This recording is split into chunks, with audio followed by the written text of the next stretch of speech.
Kali ini konten perbacot-bacotannya adalah di iPhone XS. Sebenarnya gue upload iPhone XS itu beberapa minggu yang lalu ya. Kalau beberapa hari yang lalu XS tapi varian Max. Kali ini gue bakal coba membacot-bacotin pergi bagi bahan lah ya mengenai iPhone yang satu ini, gila sih. Gue kalau nge-review XS itu lebih suka warna gold gitu. Soalnya warna gold itu kayak terkesan mewah parah. Layarnya hitam, bezelnya kayak gold mati black gitu, gila sih, gue suka banget ya. Yang gue kurang suka dari XS ini varian warna gold itu warna kacanya kayak kurang nge-gold banget, masih ada semi-semi creamy-creaminya gitu. But overall handphone ini kalau dilihat ganteng banget dan mewah banget. Sebenarnya kalau dibikin kayak unibody gitu, kayak warna gold itu ngikutin bezel, wah gila sih. Gue bakal candu banget sama nih handphone. Kalau dari segi desainnya balik lagi ya, gue yakin sih nggak semua orang udah suka sama model ini. Ada yang lebih suka yang baru ya kan, ada yang lebih suka yang boba ya. Banyak lah model lah kalau iPhone zaman sekarang. Kalau lu tanya tuh produk Apple keruak tuh ciri khasnya udah menjamur ya kan. Nah kalau dibandingkan dengan iPhone SE 2022 alias iPhone SE Gen ketiga yang gue belum pernah beli sih, nanti deh gue beli. Ini harganya kalau yang varian iBox-nya ada yang jual 6 juta up, 7 juta up gitu ya. Kita ambil aja ada yang 7 juta bulat. Ini gue ngeliat sih di iklannya dia stok baru ya iBox punya. Dan kalau dibandingkan dengan si Pukima iPhone XS ini, iPhone SE generasi ketiga itu menurut gue kalau lu beli itu kalah worth it ya sama iPhone XS ini.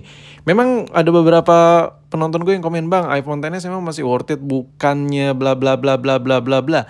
Gue di sini ngomong untuk pemakaian normal aja yang nggak berat-berat banget. Lo kalau pengen powerful minimal at least iPhone 12 Pro atau iPhone 13. Kalau udah di bawah-bawah itu ya untuk pemakaian normal itu masih overkill banget.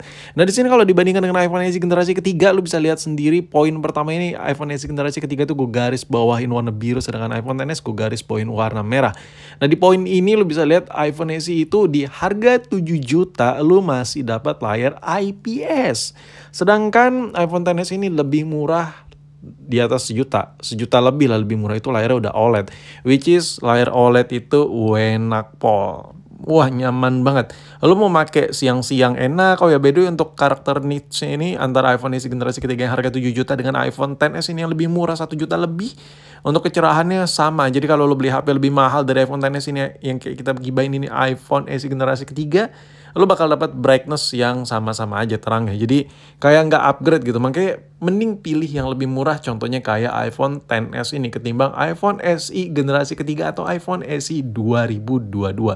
Jadi menurut gue no comment. Kalau buat pemakaian daily ini enak banget.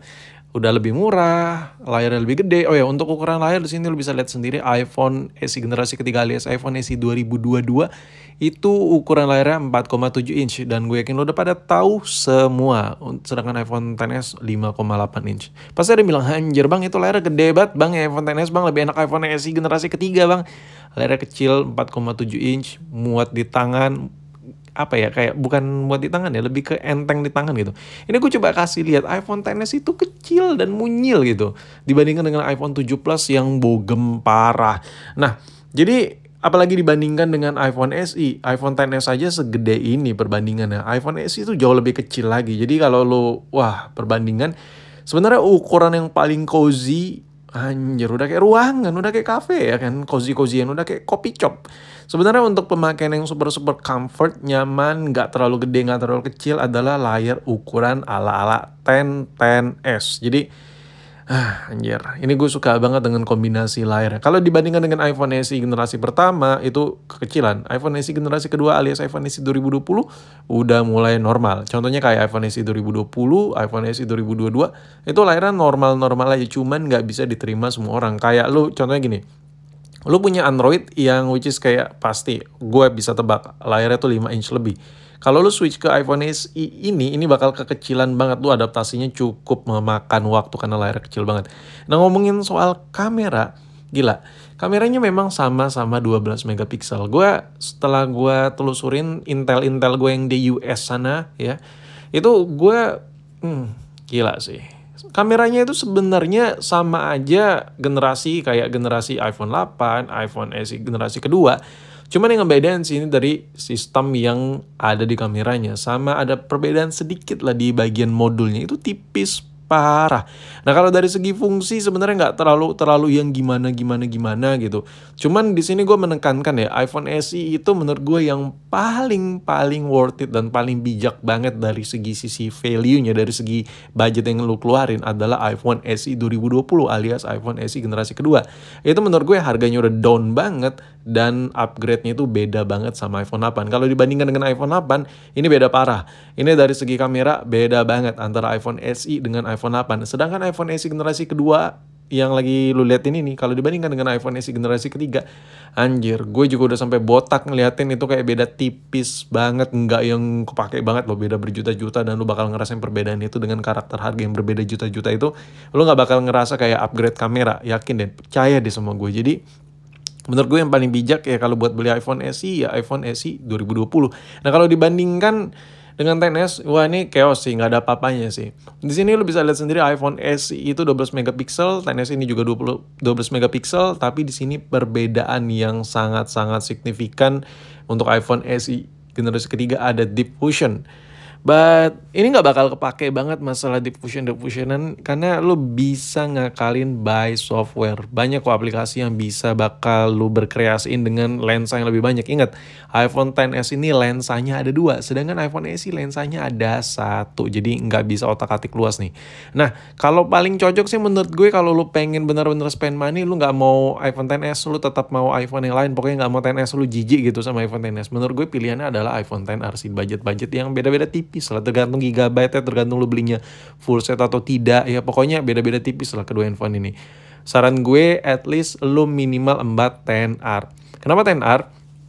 Banyak banyak benefit-benefit yang bisa kalahin iPhone XS. Pertama, dari sensor kamera jauh lebih gede, modulnya itu jauh lebih gede daripada modul pokoknya iPhone XR ini modul kameranya jauh lebih besar daripada modul iPhone 8, daripada modul iPhone SE generasi kedua alias iPhone SE 2020, jauh lebih gede modul daripada iPhone SE generasi ketiga alias iPhone SE 2023, alias 2022 maksud gue. Pokoknya iPhone XR ini dari sisi modulnya itu gede parah. Nah kalau udah by softwarenya hasil jepretan memang karakternya itu jauh di bawah iPhone SE yang harga 7 juta. Cuman kalau lu pandai processingnya, XR itu kameranya bagus parah sih. Nah ngomongin soal worth it-an, ini balik lagi sih.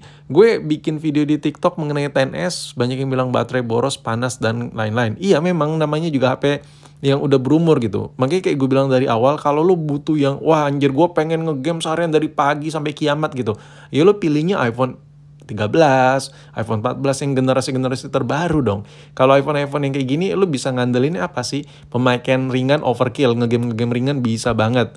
Dan tombol-tombol ini tombol volume, wah nyaman banget. Pokoknya lu berasa mewah banget, dan dari sisi layarnya enak. Pokoknya dipakai daily untuk pemakaian orang normal, senormal-normalnya. Handphone ini nggak bakal lu rasain lemot sama sekali. Masih ngebut banget si iPhone XS ini.